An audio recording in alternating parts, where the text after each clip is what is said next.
Gojira Kaiju Wakuse. A tradução seria Gojira Planeta Kaiju. É um longa de animação lançado em 2017 pelo Estúdio Toho em parceria com o Polygon Studios. E ele foi pensado como a primeira parte de uma série de 3 longas de animação. Os 3 longas de animação, eles estão bastante conectados. Eu poderia falar deles todos de uma vez só, mas eu achei melhor dividir e fazer um vídeo comentando cada um, porque daí eu consigo fazer vídeos mais curtos e focando, discutindo ideias específicas. Gojira Kaiju Wakuse é de 2017, né? Ele foi lançado imediatamente depois do Shin Gojira, do Higuchi Shinji do Anno Hideaki, que é de 2016. Só que a abordagem que ele traz pro Gojira assim, é bastante diferente. É uma animação que ela foca muito na ideia do Gojira como ficção científica. Todos os temas ali que vão trabalhar vão ser em volta da ideia da ficção científica. E a premissa da história é a seguinte. No ano 2000, começam a aparecer kaijus na Terra. É mostrado ali meio que rapidamente que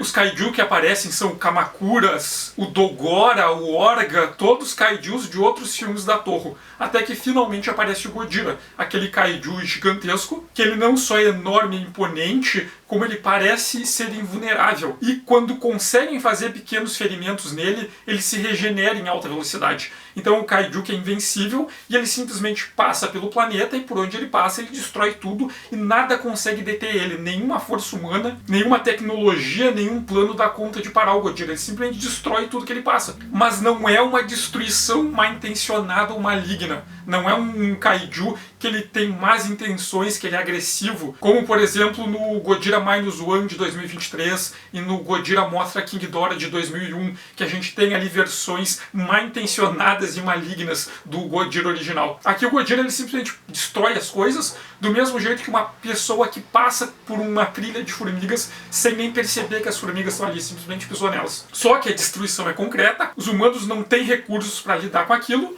E nesse contexto aparecem na Terra um povo extraterrestre que são os Exifs. E os Exifs, eles aparecem e eles contam que o povo deles tem o dom da profecia. Eles são uma espécie nômade, viaja ali pelo universo e eles conseguem ter previsões. Deus dá para eles essa profecia. Eles têm toda uma interpretação religiosa a partir disso, né? Uma cultura extremamente religiosa. E eles tiveram a profecia de que a Terra ia passar por esse momento difícil e eles vêm para tentar dar um tipo de conforto espiritual para os terráqueos. Depois a gente vê que ali aqui na cultura deles, eles acreditam que quando um povo ele começa a tentar desafiar, controlar a natureza, impor sua vontade sobre o planeta e se torna arrogante por isso, Deus envia um tipo de punição para eles, uma força para colocar esse povo no lugar, fazer eles aprenderem a ser humildes. E é uma lição dura, do jeito difícil. E no ponto de vista dos Exifs, os kaiju que aparecem na Terra são essa punição divina, essa lição de Deus para ensinar humildade para os terráqueos. E o Gojira é o ápice, né, dessa lição. E eles chegam na Terra, segundo eles, para dar conforto espiritual para os terráqueos. E vários humanos acabam se convertendo para a religião deles. Só que também chega na Terra uma grande caravana de uma outra espécie extraterrestre, que são os Biluzaludos. E os Biluzaludos, eles chegam com uma grande caravana, com várias naves, com várias da população deles. E eles contam que o planeta deles foi destruído por um buraco negro. E assim eles tiveram que fugir do mundo deles e passaram viajando pelo espaço procurando um planeta que tivesse condições deles sobreviverem até que eles encontraram a Terra. E eles chegam nas Nações Unidas e pedem asilo na Terra. Eles são asilos de um desastre ambiental praticamente, que inclui o planeta inteiro. E eles propõem que se os terráqueos derem asilo para o povo Biluzaludo na Terra, eles estão dispostos a compartilhar toda a tecnologia deles para se criar equipamentos e armas para combater o Gojira e os outros kaijus, e eles vão se dedicar a ajudar os terráqueos a combater os kaiju. E é o que acontece, os Exifs e os Biluzaludos, eles são integrados ali na Terra e passam a cooperar com os terráqueos na tentativa de combater os kaiju, mas essas tentativas todas fracassam. E o que acontece é que os humanos e esses outros povos que estão na Terra têm que abandonar a Terra diante do desastre dos kaijus. Então os humanos, eles evacuam a Terra em 2 grandes espaçonaves, que foi feita ali em combinação com a tecnologia terráquea, com as tecnologias dos Biluzaludos e dos Exif. E essas naves são a Aratrun-Go e a Orachu-Go. E o eixo principal da história tem como protagonista o Haruo Sakaki, que ele é um capitão dentro ali da tripulação da Aratrun-Go. A Aratrun-Go, ela perdeu o contato com a outra nave e eles estão há 22 anos viajando pelo espaço procurando um planeta habitável e eles não encontram nenhum planeta habitável. E a questão é que os recursos da nave estão acabando. As pessoas estão começando a passar fome, sede, frio. Então a qualidade de vida deles dentro dessa nave que está viajando procurando um mundo é horrível, é péssima, com alto nível de mortalidade. Só que o Haru, com a ajuda do Metphis, que é um Exif ali mais jovem, que colabora com ele, que é um sacerdote religioso, mas ele gosta um tanto do Haru, do quanto o Haru é rebelde e tem pontos de vistas que são dissidentes ali do pensamento geral. Por ele ser do conselho, ele tem acesso a informações que a maioria da população não tem, e ele ajuda o Haru a acessar essas informações para fazer seus estudos. E o Haru, ele chega a uma hipótese de que o Godira, ele parece ser invencível porque ele é capaz de criar um escudo eletromagnético que bloqueia os ataques, faz com que os projéteis e as explosões nem alcancem o Godira. Quando eles estavam na Terra, tentaram usar todas as armas nucleares da Terra contra ele e não causou dano nenhum. E o Haru propõe essa hipótese de que é porque ele é capaz de gerar um campo de força eletromagnético. E a hipótese do Haru é que se o órgão do Godira que cria os campos eletromagnéticos for destruído, o escudo dele vai cair e ele vai poder ser morto. Então o que o Haru quer é que eles voltem com a nave para a Terra, agora com os novos estudos, com as novas tecnologias que eles têm, e usar isso para matar o Godira e recuperar a Terra. Só que assim, o Haru, ele tem uma vingança que é pessoal contra o Godira. O Haru é um sujeito que ele saiu criança da Terra e durante o embarque os pais dele morreram num dos ataques do Godira. Nesses 22 anos que eles passaram em viagem, né, eles falam que a população da Aratrun-Go é de umas 4.000 pessoas sobreviventes. Então tudo que eles conhecem de humanos sobreviventes são esses 4.000, que inclui alguns Exifs e Biluzaludos também. Mas tem várias pessoas que nasceram na nave, né? 22 anos, os jovens nem viram a Terra, eles nem conhecem a Terra. Mas o Haru, ele chegou a ver a Terra, então ele tem isso, que ele perdeu os pais dele pro Godira e perdeu o planeta dele pro Godira. E ele tem uma vingança pessoal contra o Godira, ele é obcecado com isso. Que de novo é a referência lá ao Moby Dick, que foi uma das inspirações do Godira, e vários dos filmes do Godira trazem essas referências ao Moby Dick, né? O Capitão Ahab, que ele é completamente obcecado em matar a baleia, ele tem uma vingança pessoal pela baleia, ao ponto de que ele perde a capacidade de raciocinar de forma lógica e ser coerente. Ele está disposto a arriscar tudo em volta dele e todas as pessoas em volta dele para ter a vingança. Então o Haru é muito esse sujeito. Ele é um jovem, mas ele é completamente obcecado em derrotar o Godira para se vingar da perda dos pais dele e da perda do mundo dele. Só que eles estão numa situação que, na nave, eles não têm perspectiva nenhuma de encontrar um planeta habitável, né? Todos os lugares que eles passam não são capazes de suportar a vida humana. E os recursos, as fontes de energia da nave estão acabando. E se eles continuarem por muito tempo, eles vão morrer. Muito por causa dessas hipóteses de que talvez seria possível matar o Godira, eles decidem que eles vão usar o restante de energia que eles têm para dar um salto de uma vez só de volta até a Terra. Porque eles até consideram, né, como eles estão viajando em velocidade acima da luz, passaram-se 22 anos para eles, mas para quem está estático na Terra, se passou muito mais tempo. Talvez o Godira até já tenha morrido nesse tempo. Então eles dão esse salto, voltam para a Terra e montam uma equipe para desembarcar na Terra, encontrar o Godira, fazer as medições para tentar encontrar a frequência, o ponto fraco dele, e executar essa operação para matar o Godira para eles recuperarem a Terra. O Haru, ele acaba fazendo o planejamento principal ali do plano para matar o Godira. Quem lidera a operação é o Elliot Leland, e o Leland é um sujeito bastante ambicioso. Ele é um pouco mais velho que o Haru, mas ele é bem mais jovem que os membros do conselho. E ele tem a visão de que o pessoal do conselho, esses velhos, eles já perderam a noção, eles não sabem mais o que eles estão fazendo. Eles já estão agindo muito por medo, muito sem saber o que fazer, e que está na hora da nova geração assumir. Os humanos sobreviventes precisam de novos líderes e de novos heróis. E é por isso que ele aceita liderar aquela missão ali a partir do plano do Haru. É arriscado, mas se eles conseguirem, eles vão se tornar os novos heróis da humanidade. E é a chance deles retomar o planeta. Só que quando eles chegam, acabam tendo alguns problemas, né? O primeiro é que o tempo que passou na Terra é muito maior do que eles tinham esperado. Para eles se passou 22 anos, na Terra passou 19.200 anos. E eles ficam esperando, né? Ah, talvez o Godira já tenha morrido. Só que o que acontece é meio diferente, assim. Em vez do Godira e os Kaijus terem que se adaptar ali ao contexto da Terra, o que acontece é que todas as outras espécies da Terra evoluíram para se adaptar aos Kaiju e ao Godira. Então, para sobreviver, as espécies se adaptaram e as espécies são extremamente mais agressivas, né? Tem ali animais que parece que eles são blindados, que a pele deles é de metal. Tem vegetais ali, plantas, que as folhas incluem metal e são afiadas. Então, todo o planeta teve que se tornar um pouco mais agressivo, digamos assim, para se adaptar e coexistir juntos com os Kaiju. Então, o ambiente que eles chegam é muito mais inóspito para os humanos do que era originalmente quando eles deixaram a Terra. E a trama central ali do filme é isso. Essa equipe que desce na Terra, só que a Terra que eles chegam é muito diferente do que eles esperavam. É uma Terra muito mais inóspita, tentando executar um plano para matar o Godira para retomar a Terra. E é uma leitura do Godira que é muito focada na perspectiva da ficção científica, né? O tempo todo eles vão discutir ali sobre viagens espaciais, sobre teoria da evolução. Então tem essa pretensão de ser uma interpretação a partir dos vieses da ficção científica, mas também ali tem toda uma perspectiva que é um tanto do sublime, né? O sublime, essa categoria estética que é de representar na arte a natureza a partir de uma perspectiva de o quanto a natureza é grandiosa e do quanto os humanos são insignificantes diante das forças da natureza, né? A natureza é enorme e nós somos um grãozinho ali e ela é muito mais forte do que nós. Não importa o quanto nós tentamos brigar com a natureza, nós vamos sempre ser derrotados, porque ela é em essência maior do que nós.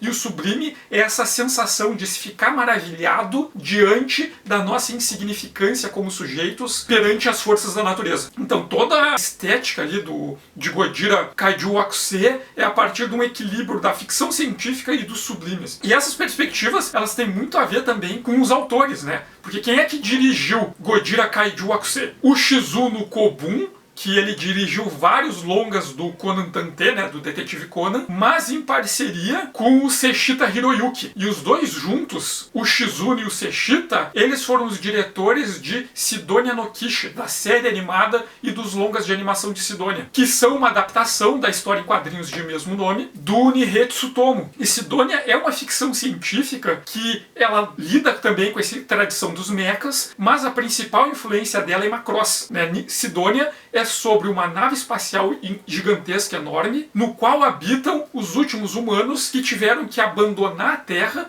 porque a Terra foi invadida por uma outra forma de vida ali, extremamente danosa e parasita, que são os Gaunas. Os humanos, para sobreviver, eles tiveram que fugir da Terra para procurar um planeta habitável, e eles estão vagando pelo espaço procurando um planeta habitável há gerações, e até hoje eles ainda não acharam esse planeta habitável. Então é todo sobre como os humanos tiveram que se adaptar para sobreviver não num planeta, mas dentro de uma construção artificial, né? Uma nave espacial. Eles têm cidades dentro da nave espacial, tem todo um confronto ali das populações, tem questões políticas, sociológicas, desse grupo de sujeitos que tem que criar uma comunidade, uma sociedade dentro de uma estrutura artificial, e eles estão sempre nesse sonho de encontrar o planeta em que eles vão poder sobreviver, mas eles não encontram ele. E ao mesmo tempo tem Gaunas que estão perseguindo eles, essas formas de vida estranhas que tiraram o planeta deles ainda estão atrás deles para exterminá-los. Então, se a gente parar a pensar, o Godira Kaiju Wakuse, ele começa numa situação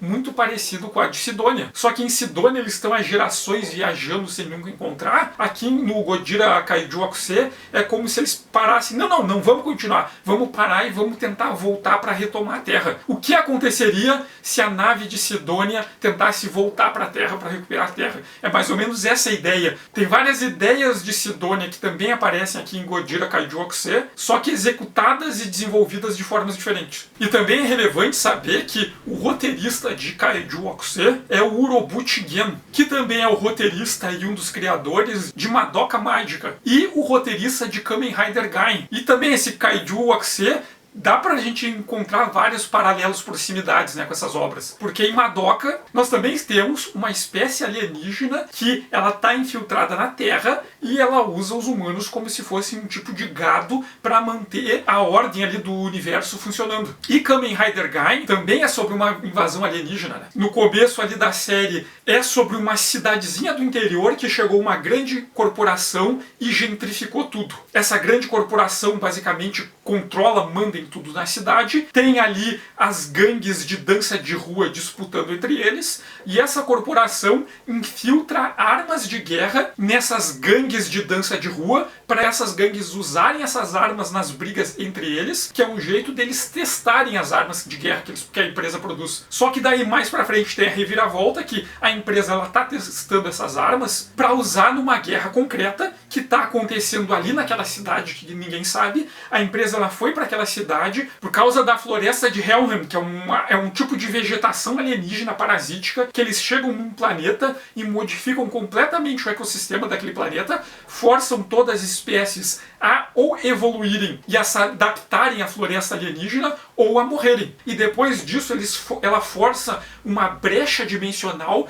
para saltar para outro mundo e começar o processo, e aquela cidadezinha é bem onde abriu a brecha, onde a floresta está invadindo a Terra. Então nessas histórias do Urobuchi, ele trabalha bastante essa ideia de forças que estão fora da Terra, que estão invadindo e interferindo na Terra, tirando dos humanos o papel de espécie dominante do planeta e colocando eles na mesma posição de outros animais que os humanos dominam. Então assim, eu acho que um dos pontos centrais aqui do Gojira Kaiju Akusei, um ponto ali a partir da onde a história ali, toda a temática ela se desenvolve, é como o Shizune e o Seshita e o Urobuchi, eles apresentam uma narrativa sobre o Gojira a partir de uma perspectiva que é da teoria do pós-humanismo. Eu já falei de pós-humanismo aqui em vários outros vídeos, mas eu vou retomar aqui o conceito, né? Vai que alguém caiu aqui de paraquedas e não viu nenhum dos outros vídeos que eu já falei sobre o assunto ou não conhece a teoria, assim. Mas a teoria pós-humanista, ela parte a partir de uma ruptura com a teoria humanista, né? O humanismo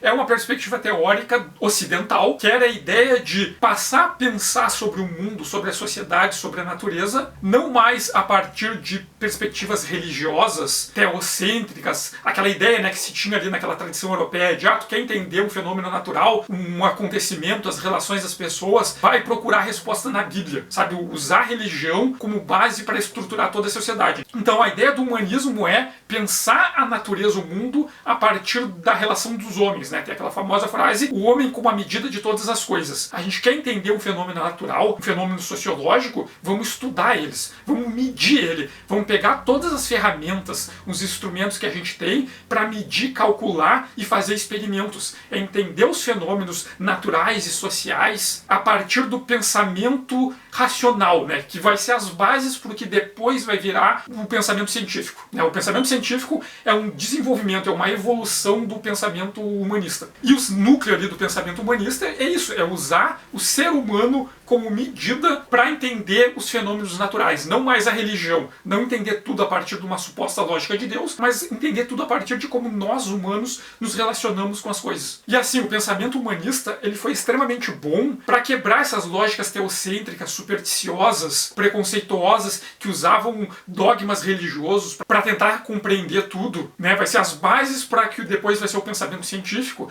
Então assim, tem vários benefícios que surgiram por causa do pensamento humanista. Mas o pensamento humanista ele tem vários efeitos colaterais, porque para pensar o mundo a partir do homem como centro das coisas, o homem como ponto de medida, teve que se definir um tipo de homem. E o homem modelo para se interpretar o mundo foi o homem branco cristão, né? Porque a gente estava falando de uma teoria que parte de um ponto de vista que é europeu, né? É extremamente eurocêntrica. Só que os europeus eles acabaram se espalhando pelo mundo e levando esse ponto de vista de que o homem modelo é o homem branco europeu, mesmo para os lugares onde a população não era de homens brancos europeus. E mesmo dentro do contexto europeu. Então o que acontecia quando esses humanos que tinham toda uma formação teórica humanista chegavam em outros contextos, em outros povos? Eles olhavam para os indígenas e pensavam o quanto um nativo americano é parecido com o modelo do homem branco europeu. Tem similares, porque são humanos, mas tinham diferenças, eles focavam mais nas diferenças e tratavam os indígenas como se eles não fossem humanos completos. Eles são humanos, mas eles são humanos que não se desenvolveram completamente. Eles são humanos ainda próximos dos animais. Eles são humanos em um estado selvagem. Quando os europeus foram para a África, eles fizeram a mesma coisa que os africanos. Tanto que muitas das teorias que justificavam a escravidão dos povos africanos era porque o modelo de humano é o homem branco europeu, e a partir da teoria humanista, os africanos não batem exatamente com o modelo. Então eles devem ser um tipo inferior de humano. Então tudo bem escravizar essas pessoas. Quando eles iam para outras culturas que não é a cultura ocidental dos homens europeus cristãos, essas culturas aí são selvagens, são bárbaros. E dentro da própria sociedade ocidental, as mulheres eram vistas como seres inferiores. As mulheres eram homens sem pênis. As mulheres eram vistas por isso como homens incompletos. Então a teoria humanista, ela também servia para justificar ideais machistas e patriarcais. As mulheres não devem ter direito à propriedade. As mulheres não devem ter direito a voto. As mulheres não podem seguir carreiras científicas. Porque as mulheres são criaturas inferiores porque elas são homens incompletos. Elas são homens que não têm a razão plena. Elas são homens que não têm todas as capacidades físicas. Então a teoria humanista, apesar delas ter vários pontos de vista, perspectivas, que foram extremamente importantes, né, para o desenvolvimento da ciência, de várias outras disciplinas e áreas, ela teve vários efeitos colaterais, que é engessar a ideia do que é o ponto correto de ser humano. O humano correto é o homem branco cristão. Tudo que não é o homem branco cristão são humanos inferiores, incompletos, não plenamente desenvolvidos, ainda próximos dos animais humanos selvagens. Então, na década de 1970, vai se ganhar força a teoria pós-humanista, e que vai se tornar bastante popular na década de 1980 e vai acabar influenciando muitas pessoas, inclusive vários artistas. Vários artistas vão trabalhar a partir da perspectiva pós-humanista ali na década de 1980. E o pós-humanismo, ele vem com essa ideia de que é preciso superar o humanismo. Tentar corrigir o humanismo não adianta. Tem a teoria humanista, e a gente, vamos tentar expandir um pouco mais o modelo humano. Vamos tentar convencer de que as mulheres também são humanas. Mas mesmo se a gente conseguir romper toda essa tradição que é de séculos, de que o modelo de homem perfeito ali, exato, ideal, é o homem branco cristão. Vamos colocar as mulheres, mas vamos incluir o quê? As mulheres brancas cristãs. E os nativo-americanos, os africanos, as populações da Ásia. Então, assim, tentar consertar o humanismo é algo muito difícil. E o humanismo, ao mesmo tempo que ele tem esses benefícios, ele pode ser usado facilmente para impor vários preconceitos. Então a teoria pós-humanista é a ideia de que tem que romper com a ideia do humanismo. A gente tem que parar de tentar usar o humano como critério para definir todas as coisas. Porque a definição de humano, ela sempre é manipulável e ela sempre é excludente. E vários artistas que vão trabalhar com essas teses do pós-humanismo, muitos deles são da ficção científica, A ideia de, por exemplo, usar alegorias, analogias para discutir questões da teoria pós-humana. Por exemplo, a ideia de que surge um robô que é capaz de ter inteligência e sentimentos. E esse robô que é inteligente e tem sentimentos, ele é um humano? Se uma espécie alienígena, extraterrestre, desembarcar na Terra, mesmo se eles forem inteligentes e capazes de sentimentos, eles vão ser tratados como iguais pelos humanos? Se aparece um tipo de mutação, imagina um animal, um cachorro. Se um dia um cachorro passa por um processo evolucionário e ele se torna capaz de se comunicar com os humanos. Ele tem o mesmo nível de inteligência de um humano e ele é capaz de se conversar com os humanos, se comunicar com esses humanos. Vocês acham que esse cachorro seria tratado com respeito como uma forma de vida humana? A legislação não prevê direitos protegidos dos animais. Se um cachorro se torna inteligente, não é crime escravizar ele, não é crime fazer experiências de laboratório com ele, porque ele é um animal e os animais não são considerados humanos. E a teoria humanista diz que a medida de todas as coisas, o bem mais precioso que deve ser protegido são os humanos. Então, se o cachorro inteligente, capaz de sentimentos, não é humano, ele não vai ser protegido por nenhuma das leis. E muitos dos discursos filosóficos e muitos dos discursos religiosos vão dizer que é tudo bem matar ele, mesmo ele sendo capaz de ter inteligência, de se comunicar e de ter sentimentos. A mesma coisa aconteceria com robôs, a mesma coisa aconteceria com extraterrestres. Ter o humano como modelo do qual é o bem legítimo a ser protegido, a gente deve proteger a vida, a integridade, a saúde dos humanos. Tá, e os não humanos? Então a teoria pós-humana fala que tem que se quebrar a ideia de que o humano é o paradigma. Deve se propor outro paradigma. Talvez ser consciente. Todos que são conscientes têm o direito de ter a vida e os direitos protegidos.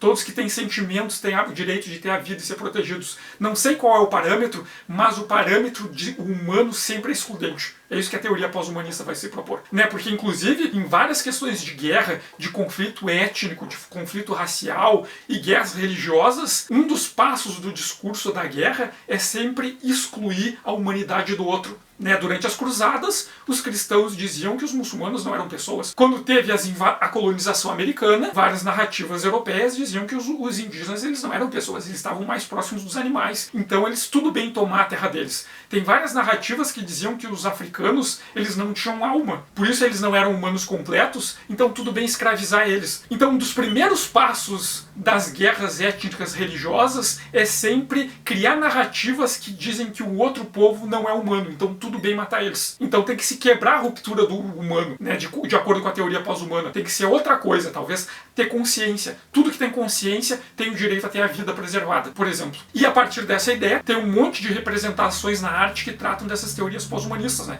de discutir sobre como o humano como paradigma é frágil, como ele é manipulável, como é muito fácil distorcer ele para justificar injustiças. E usar isso a partir de ficção científica, de robôs, de mutantes, de extraterrestres que têm consciência, têm sentimentos e eles vão ou não ser tratados como iguais pelos humanos, por não serem humanos. Eu lembro que eu vi uma vez um jovem bravo no Twitter porque alguém tinha aproximado o Ishinomori Shotaro e o trabalho dele de pautas sociais. E ele estava muito bravo porque, segundo ele, não se deveria aproximar o Ishinomori de nenhuma ideia de pautas que são próximas ali das correntes de esquerda, porque o Ishinomori não tinha nada a ver com a esquerda. O Ishinomori, na verdade, era pós-humanista. E daí, pô, essas pautas que o Ishinomori discutia era lá desde a década de 1960, né? É antes do pós-humanismo se estabelecer ali como teoria. Apesar de a gente poder fazer várias aproximações ali com obras do Ishinomori com a teoria pós-humanista. Só que assim, ó, se vocês forem atrás dos autores, dos teóricos pós-humanistas, a maioria deles trabalha com feminismo, direito dos animais, teoria decolonial, porque é justamente sobre isso, né? A ideia de que o humano como paradigma faz com que só os europeus, homens, brancos, cristãos, sejam vistos como sujeitos plenos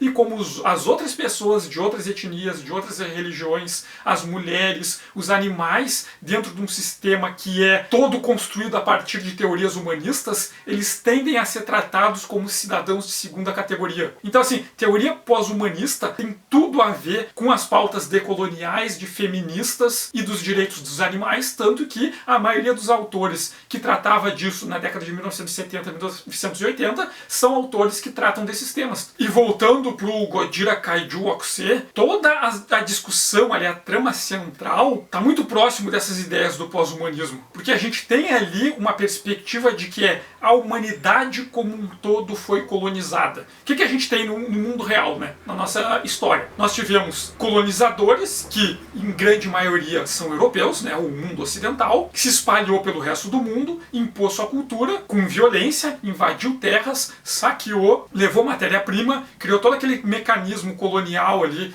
de que eles tiravam matéria-prima, produziam e obrigavam as colônias a se submeter à cultura deles, mas nunca davam direitos plenos da colônia. Vocês têm que falar o idioma da metrópole, mas vocês não são cidadãos da metrópole que nem nós. O quanto tem de pessoas das colônias que tentam ir para as metrópoles hoje e são tratados como cidadãos de segunda categoria. Né? Pessoas da Argélia que foram colonizados pela França, foram obrigados a aprender francês, foram obrigados a ter a mesma religião que os franceses, a ter costumes franceses, a negar toda a tradição e o passado da cultura deles. Daí quando esse sujeito que foi obrigado a se adaptar à cultura francesa à força, ele vai para a França, ele não é tratado como um francês. Ah não, tu não é um de nós. Tá, mas vocês me obrigaram a ter a cultura de vocês e agora vocês não me reconhecem como igual, tá? Né? O mecanismo colonial é esse. Nós temos colonizadores, nós tivemos colonizados e toda a história política, a sociedade da Terra é baseado nessa tensão de colonizados e colonizadores. Daí o que a gente tem aqui no Gojira Kaiju Okusei? Do nada aparecem os Kaiju, do nada aparece o Gojira. E os Kaiju e o Gojira, eles decidem que eles vão tomar a Terra para eles. Eles vão tomar todos os recursos naturais para eles. O Godira e os Kaiju como um todo agora vão tomar a Terra para eles à força. E eles são tão fortes que os humanos não têm como se defender deles. Não existe possibilidade de resistência. E o que acontece nesse contexto? Os humanos, eles estão sendo atacados como um todo. Toda aquela sociedade humana que existia antes foi destruída. E todos os humanos que sobraram são refugiados. Na Aratrungo tem um monte de seres humanos e pelos nomes deles nós vemos que são nomes de culturas diferentes, de etnias diferentes. E eles estão todos vivendo ali como igual, mas eles são iguais na miséria. Todos eles são miseráveis, todos eles são exilados, todos eles perderam tudo. Então é um contexto em que todas as populações da Terra deixaram de ter entre eles essa relação de colonizadores e colonizados, e agora todos eles são refugiados porque a unidade como um todo foi colonizada pelos Kaiju. Eles foram expulsos das terras deles. Então todas essas diferenças que a gente tem, esses preconceitos baseados em religião, em etnia, em nacionalidade e cultura, dentro da Aratrungo, eles não fazem mais sentido. As pessoas lá dentro, diante da miséria igual entre todos, foram obrigadas a perceber que todas essas guerras religiosas, étnicas, eram tudo bobagem, eram insignificantes, não eram reais, eram preconceitos que eram usados para dominação e violência entre eles. Só que agora todos eles estão iguais na miséria. Inclusive os Exifs e os Bisulados, que são dois povos que receberam asilo na Terra por terem perdido os planetas deles, eles estão vivendo ali com os humanos como iguais, e todo mundo ali trabalha e convive junto. No conselho que administra a sociedade da nave, tem humanos, tem Exifs e tem Bisulados. Quando eles descem nessa missão para matar o Godira e recuperar a Terra, todos eles trabalhando junto, cooperando junto, e tem humanos de várias etnias. Então, desse contexto do Kaiju Okusei, o humanismo ele foi superado. Não se tem mais o homem branco europeu como paradigma do que é um humano de verdade, do que é uma pessoa de verdade, como que é um modelo de sujeito, e todos são inferiores, porque aquela predominância, aquele poder, aquele status de superioridade em relação tanto à riqueza material quanto ao controle de narrativas que os homens brancos cristãos tinham, deixou de existir, porque não existe mais cristandade, não existe mais Europa, não existe mais Ocidente, só existem 4.000 pessoas amontoadas numa nave, vivendo na miséria, tentando sobreviver. E não só humanos, tem não humanos ali, eles também são iguais. Na miséria todo mundo é igual. Então é uma sociedade que conseguiu atingir o estado pós-humano. Eles superaram o humanismo como paradigma. Só que para superar esse humanismo, eles tiveram que sofrer horrores, eles tiveram que cair na miséria absoluta. Foi só quando tudo foi tirado de todos que eles perceberam o quanto essas brigas étnicas, raciais, religiosas eram idiotas, eram estúpidas, eram desnecessárias e só causavam mal para a sociedade humana. E o Haru, ele tem um discurso que é muito forte ali na pauta dele, que é de que o Godira, ele não só tirou a terra dos humanos e dos outros povos ali que passaram a viver com os humanos. O Godira tirou a casa deles. O Godira tirou a cultura deles. O Godira tirou a dignidade deles. O Godira tirou a esperança deles. Tudo que a humanidade tinha de referências para sua autoimagem, para sua autoidentidade, para sua esperança, para o seu modo de vida, para poder viver de maneira digna, o Godira tirou deles. Então eles voltarem para a Terra, matarem o Godira e retomarem a Terra, não é simplesmente nós vamos retomar um lugar que vai nos dar recursos, né? Um dos membros ali da equipe propõe, e se nós nos instalarmos na Lua e só virmos para a Terra para pegar recursos, pegar mantimentos, ali minerar e viver na Lua? Porque o ambiente da Terra se tornou tão hostil que a única vantagem da Terra é a gravidade e a pressão atmosférica. As formas de vida ali são todas contra os humanos, né? Os humanos não estão adaptados a sobreviver junto com aquelas outras formas de vida que se modificaram durante esses 19.200 anos, né? Se adaptaram para viver junto com os Kaiju. E o Haru não, a gente tem que ter a Terra, porque retomar a terra onde nós vivemos, crescemos, nossos antepassados viveram, é retomar a nossa dignidade. Se a gente parar para pensar, isso está muito relacionado com populações humanas reais, atuais, que vivem nesse contexto. Pensem nos palestinos. Os palestinos foram invadidos pelo Império Otomano. Na Primeira Guerra Mundial eles fizeram aquele pacto com a Inglaterra. O Reino Unido prometeu que se eles ajudassem a lutar contra o Império Otomano tinha se aliado à Alemanha na Primeira Guerra Mundial. Se os palestinos ajudassem ajudassem a lutar contra o Império Otomano, os britânicos iam dar independência ali do território da Palestina. Os palestinos lutaram junto com os britânicos não cumpriram, fizeram a mesma promessa na Segunda Guerra Mundial, acabou a Segunda Guerra, os britânicos não cumpriram, pegaram e deram metade do país deles para o movimento sionista, e desde então, a território da Palestina ali, que foi dividido em dois, metade para a Palestina, metade para Israel, Israel simplesmente avança sobre a metade que era dos palestinos e estão expulsando e matando os palestinos há décadas. Esses caras estão sendo expulsos da terra deles, né? Porque os governos ultraconservadores de Israel, né? Sempre que tem a extrema-direita em Israel, eles retomam o massacre, porque assim, ó, existe um tratado de paz entre Israel e Palestina, que é de 1961, que ele delimita uma fronteira, qual lado é da Palestina e qual lado é de Israel, só que Israel invadiu muito depois da fronteira. Toda a área que Israel entrou na Palestina que ultrapassa o limite do tratado é injusta, eles não deviam estar lá. E o que está acontecendo com a população palestina? Eles estão sendo exterminados, eles estão sendo expulsos das terras deles, que eles vivem lá, os antepassados deles vivem há séculos, toda a cultura material deles foi destruída, a história deles foi destruída, foi apagada, e para sobreviver eles têm que migrar ou ficar ali e lutar até a morte, porque eles vão ser massacrados, porque Israel tem armas, tecnologias e suporte de outros países que eles não têm. É a mesma condição dos humanos aqui no Godira Kaiju Okusei, esses caras que eles foram exilados, eles foram expulsos do mundo deles.